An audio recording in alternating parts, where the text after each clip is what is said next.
먼저 말씀과 함께 126쪽의 본문을 제가 읽겠습니다. 느헤미야는 페르시아 왕궁의 술 맡은 관원입니다. 고대 근동 지역에서 술 관원은 왕이 신임하는 고위직 가운데 하나로 막강한 권력을 가지고 있었습니다. 수상궁에 있던 느헤미야는 유다의 상황을 전해 듣고 슬퍼하며 하나님께 금식 기도를 드립니다. 느헤미야가 섬기던 아닥사스다 왕은 느헤미야의 표정이 좋지 않음을 발견하고 그 이유를 묻습니다. 그때 느헤미야는 중단된 성전 건축을 다시 시작할 수 있도록 왕께 요청합니다. 왕은 느헤미야의 요구를 들어주었고 이에 느헤미야는 예루살렘으로 가서 성전을 짓도록 백성들을 독려합니다. 비록 적대자들이 많이 있었지만 느헤미야는 담대하게 그에 맞섭니다. 아멘. 네, 오늘부터 읽게 될 느헤미야는 포로된 이스라엘 백성들이 예루살렘으로 돌아와서 예루살렘의 성벽을 재건하는 이야기가 기록되어 있습니다. 여러분, 앞전에 읽은 에스라의 말씀은 성전을 재건하였다면 느헤미야는 예루살렘의 성벽을 재건함으로 다시 나라를 굳건히 세우고자 하였던 이야기입니다. 그러면 느헤미야의 배경을 다시 한번 살펴보도록 하겠습니다. 여러분, 먼저 북이스라엘은 아수르에게 멸망을 당하였습니다. 아수르는 이 이스라엘 백성들의 문화와 사상을 말살하고자 강제로 이 백성들을 다른 곳으로 이주하여서 다른 민족들과 함께 통혼하여 살도록 정책을 폈습니다. 그리고 아수르는 바벨론의 함락이 되었을 때에 다시 이스라엘은 바벨론의 식민지가 되지요. 이어서 이 바벨론은 남유다 또한 침략하여서 이 남유다 백성들을 세 차례에 걸쳐서 다른 곳으로 이주하여 살도록 그들을 포로로 잡아갑니다. 이때 아수르가 했던 정책과 같이 바벨론 또한 남유다의 백성들의 정치 그리고 종교적인 자유를 박탈하고자 타민족과의 혼합 정책을 이어갑니다.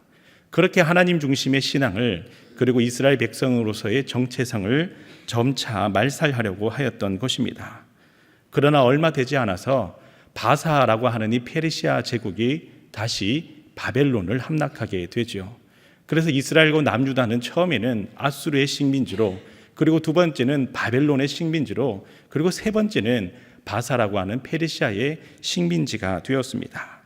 그런데 이 페르시아는 아수르와 바벨론과는 다르게 일정 범위 내에서는 정치적 그리고 종교적인 자유와 그리고 자치의 자유를 허용하는 관용 정책을 펴기 시작합니다. 여러분, 바로 이때에 이 이스라엘은 세 차례에 걸쳐서 본국으로 귀환을 하게 되지요.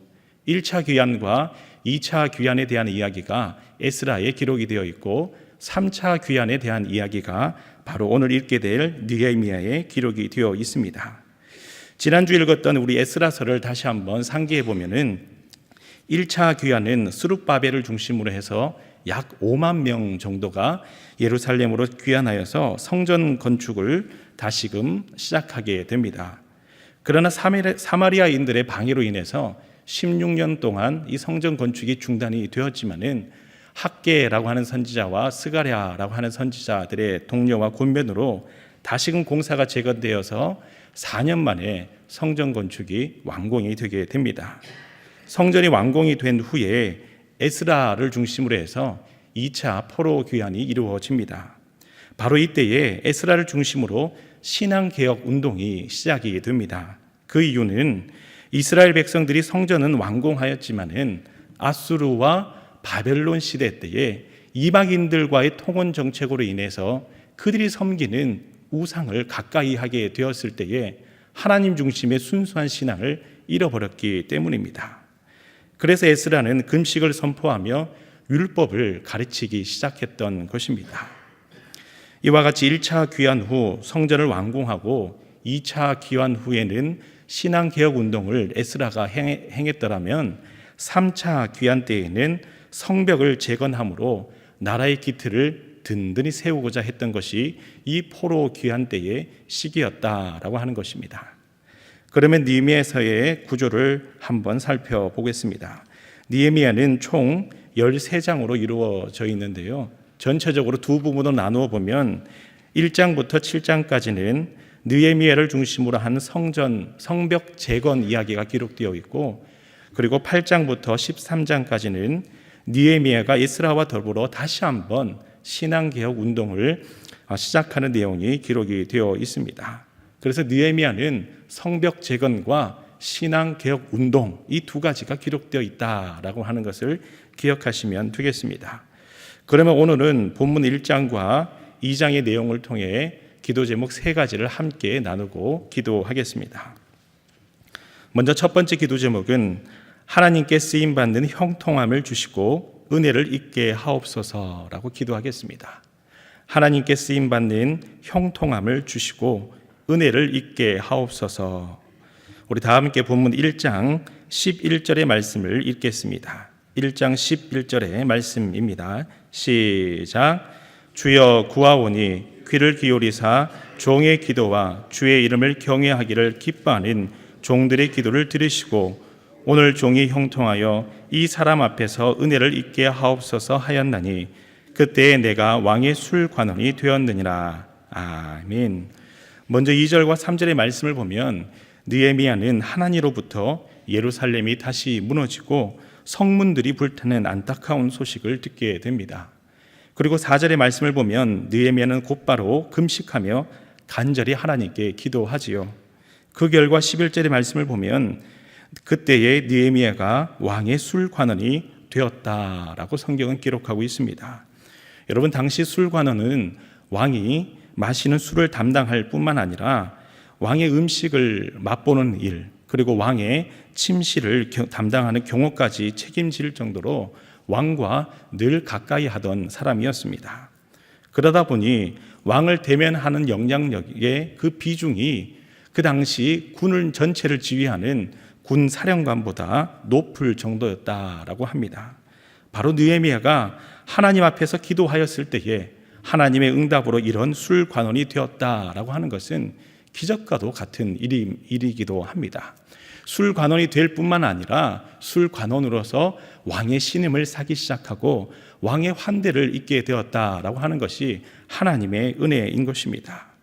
여기서 우리가 알 수 있는 중요한 교훈은 하나님께 쓰임받기 위해 기도하였을 때에 하나님께서 이 느헤미야의 기도를 기뻐하시고 역사하셨다라고 하는 것입니다. 느헤미야는 예루살렘의 황폐한 소식을 듣고 인간적인 방법과 지식을 구하지 않았습니다. 오직 종이 형통하여 사람 앞에서 은혜를 있게 하옵소서 먼저 기도함으로 기도한 대로 응답하시는 하나님의 역사를 경험한 사람이 바로 느헤미야였다라고 하는 것이죠. 그가 술관원이 되어서 이후에 예루살렘 성벽을 재건하는 모든 일들에 있어서 아주 중요한 역할을 잘 감당하게 되었다. 이 모든 일들은 하나님의 은혜였다라고 하는 것입니다. 이와 같이 이 새벽자단에서 여러분들과 사랑하는 가족들을 위해 기도하실 때에 하나님, 주님 주신 청직의 사명을 잘 감당할 수 있도록 느헤미야와 같이 형통한 길을 열어 주옵소서. 사람들 앞에서 하나님 은혜를 있게 하여 주셔서 하나님 주신 청직의 사명을 잘 감당할 수 있는 저와 사랑하는 가족들 되게 하여 주시옵소서. 기도하심으로 하나님 주신 귀한 직분을 교회에서도 그리고 삶의 모든 자리에서도 잘 감당하시는 여러분들 다 되시기를 간절히 소망합니다. 두 번째 기도 제목은 하나님의 때가 왔을 때에 믿음으로 행할 수 있는 용기를 주옵소서라고 기도하겠습니다. 하나님의 때가 왔을 때에 믿음으로 행할 수 있는 용기를 주옵소서. 우리 다 함께 본문 2장 2절의 말씀을 읽겠습니다. 본문 2장 2절의 말씀입니다. 시작. 왕이 내게 이르시되 내가 병이 없거늘 어찌하여 얼굴에 수심이 있느냐 이는 필연 내 마음에 근심이 있음이로다 하더라. 그때 내가 크게 두려워하여. 아멘. 2절의 말씀을 보면 느헤미야는 예루살렘에 대한 소식을 듣고 하루는 수심이 가득한 모습으로 포도주를 왕 앞에 아련하였습니다. 바로 그때에 왜 그렇게 수심이 가득한지 왕이 묻게 되자 느헤미야는 크게 두려워하였다라고 하지요. 여기서 두려워하다라고 하는 단어의 원문을 보면은 온몸을 덜덜 떨며 전율하다라고 하는 의미를 가지고 있습니다. 당시 페르시아 왕국의 법도를 보면 왕에게 나아가는 자의 조건은 왕의 즐거움에 있었습니다. 왕을 즐겁게 하기 위해서 술 관원이었던 느헤미야는 포도주를 가지고 즐거운 얼굴빛으로 나아가야 함에도 불구하고 왕의 심기를 불편하게 하는 금신되는 얼굴빛으로 나아갔을 때에 잘못하면 목이 달아나는 중벌을 당할 뿐더러 행여나 이 느헤미야 한 사람으로 인하여서 자신의 동족이 큰 어려움에 처하게 된다면 어찌할까라고 하는 그런 두려운 마음 때문에 덜덜 떨며 크게 두려워하였다라고 하는 것입니다. 더군다나 에스라 4장의 말씀을 보면 느헤미야가 모시고 있었던 이 아닥사스다 왕은 이스라엘 백성들이 성벽 재건을 시도하였을 때에 그 일들을 중단시켰던 적이 있습니다. 당시 유다 지역을 관장하던 아닥사스다 왕의 측근들은 이 이스라엘 백성들이 성벽을 재건하는 일이 매우 불순하여 왕에게 대적하기 위함이다라고 하는 상소문을 아닥사스다 왕에게 올린 적이 있습니다. 이때 아닥사스다 왕은 그 상소문을 보자마자 모든 일들을 다 중단하도록 지시하였던 적이 있지요. 이러한 사실을 잘 알고 있던 느헤미야가 왕에게 자신의 근심되는 이야기를 하며 그 일들에 이루기 위해 성벽 재건을 그리고 왕의 도움을 강구하는 간청을 한다라고 하는 것은 아마 상상조차 할 수도 없는 일이었을 것입니다. 그러나 3절 이하의 말씀을 보면 기적과도 같은 일이 벌어집니다. 느헤미야는 용기를 내어 아닥사스다 왕에게 자신의 근심의 이유를 잘 설명을 하고 성벽 재건을 위해 자신을 보내줄 것과 담대하게 필요한 모든 지원을 왕에게 요청합니다. 바로 그때 왕은 충분히 느헤미야를 물리치며 그에게 중벌을 내릴 수 있었지만 오히려 느헤미야를 긍휼히 여기며 그의 모든 요구를 다 수용하고 허락하게 되지요. 여기서 우리가 알 수 있는 중요한 점은 하나님께서 아닥사스다 왕의 마음을 움직이셨다라고 하는 것입니다. 또한 느헤미야는 위기의 순간 하나님께서 바로 이 순간 나를 위하여 이스라엘 백성들을 위하여 역사하실 것이다 라고 하는 그 믿음의 확신이 있었기에 담대한 믿음으로 왕에게 모든 것을 요청할 수 있었다라고 하는 것이죠. 오늘날 우리에게도 바로 느헤미야와 같은 이러한 믿음과 지혜와 용기가 필요합니다. 하나님의 때를 잘 분별하여 바로 그때에 담대한 마음으로 하나님 주신 사명을 잘 감당할 수 있는 용기가 필요합니다. 그래서 오늘도 이 자리에서 기도하실 때에 하나님의 때를 분별하는 지혜를 저희들에게 주시고 하나님의 때가 찾아왔을 때에 담대한 믿음과 용기를 주셔서 하나님의 뜻을 이룰 수 있는 귀한 은혜의 도구로 저희들을 사용하여 주시옵소서. 기도하시는 여러분들 다 되시기를 간절히 소망합니다. 세 번째 기도 제목은 고난 중에도 사명을 잘 감당하게 하옵소서라고 기도하겠습니다. 고난 중에도 하나님 주신 사명을 잘 감당하게 하옵소서. 다 함께 본문 2장 19절의 말씀을 읽겠습니다.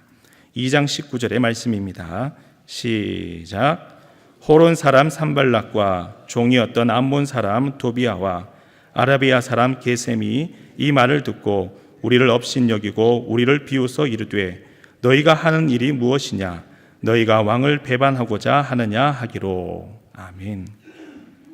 네, 본문 18절의 말씀을 보면 느헤미야는 백성들로 하여금 다시 성벽과 성문을 재건하는 일이 하나님의 역사하심 아래 아닥사스다 왕이 친히 허락한 일들임을 다 알려주었습니다.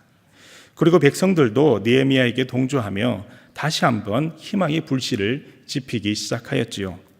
그런데 바로 그때에 그 일대 지역을 관장하던 산발락과 도비아, 게셈이라고 하는 사람이 찾아와서 조직적으로 이 느헤미야의 일을 방해하기 시작합니다. 오늘날 우리의 삶의 자리 가운데서도 하나님의 뜻을 따라 살아가지 못하도록 회방하는 악한 역사가 참으로 많습니다. 그러나 그럴 때일수록 하나님 앞에 엎드려 고난 중에도 하나님 주신 사명을 잘 감당할 수 있도록 이 모든 악한 역사를 이겨낼 수 있는 지혜와 인내하는 마음을 그리고 용기를 하나님의 뜻을 따라 믿음으로 나아가는 마음을 허락하여 주시옵소서. 기도할 때에 하나님께서 여러분들에게 새 힘과 능력을 더하여 주실 줄 믿습니다. 여러분들이 잘 아는 성경의 인물 중 다니엘이 그러했습니다. 다니엘은 끝까지 하나님 앞에 하루에 3번 기도하겠습니다. 그리고 나라를 위해, 민족을 위해, 하나님의 영광을 위해 기도하리라 라고 하는 그 믿음의 결단대로 끝까지 어떠한 시련이 찾아와도 하나님 앞에 무릎으로 기도하던 사람이었습니다. 아무리 그를 해하려고 하는 무리들이 흥황할지라도 하나님께 엎드려 기도하였을 때에 하나님께서 모든 악한 역사를 물리치시고 다니엘이 이기게 하셨다라고 하는 것이죠. 이와 같이 고난 중에도 하나님께서 주신 사명을 감당하기 위해 엎드려 기도할 때에 하나님께서 여러분들을 일으켜 세워주시고 모든 걸음 가운데에 그 뜻을 이루도록 새 힘과 능력을 더하여 주실 줄 믿습니다. 이 믿음으로 함께 기도하는 여러분들과 여러분들의 가정이 되시기를 간절히 소망합니다. 아멘. 다 함께 3가지 기도 제목으로 기도하겠습니다. 먼저 첫 번째 기도 제목은 하나님께 쓰임받는 형통함을 주시고 은혜를 있게 하옵소서라고 기도하시고, 두 번째 기도 제목은 하나님의 때가 왔을 때에 믿음으로 행할 수 있는 용기를 주옵소서 기도하시고, 세 번째 기도 제목은 고난 중에도 사명을 잘 감당하는 인내함을 주옵소서라고 기도하시고, 대신방 기간 각 가정을 위해서, 신방하시는 목사님들과 직분자들을 위해서, 그리고 우리 선교사님들과 담임 목사님께서 하나님 주신 사명을 잘 감당할 수 있는 영육 간의 강건함을 위해 기도하시고, 여러분들 각자의 기도 제목으로 함께 기도하신 후 돌아가겠습니다. 기도하겠습니다. 주여 믿습니다. 주여 믿습니다. 주여 믿습니다.